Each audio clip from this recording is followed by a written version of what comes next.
Chapter 1. Along this particular stretch of line, no express had ever passed. All the trains, the few that there were, stopped at all the stations.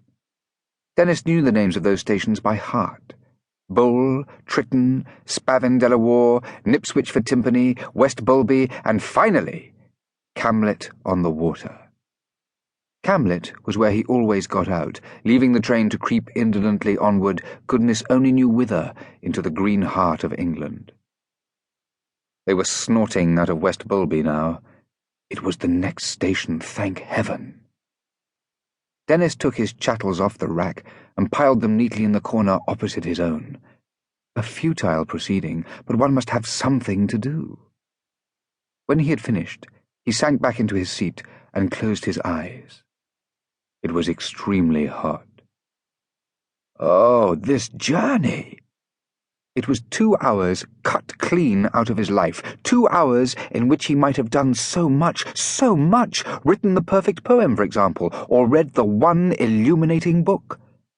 Instead of which, his gorge rose at the smell of the dusty cushions against which he was leaning. 2 hours. 120 minutes. Anything might be done in that time. Anything. Nothing. Oh, he had had hundreds of hours, and what had he done with them? Wasted them, spilt the precious minutes as though his reservoir were inexhaustible. Denis groaned in the spirit, condemned himself utterly with all his works. What right had he to sit in the sunshine, to occupy corner seats in third-class carriages, to be alive? None. None. None. Misery and a nameless nostalgic distress possessed him. He was 23, and oh, so agonizingly conscious of the fact. The train came bumpingly to a halt. Here was Camlet at last.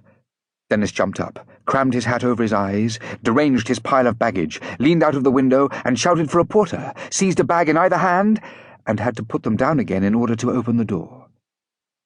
When at last he had safely bundled himself and his baggage onto the platform, he ran up the train towards the van.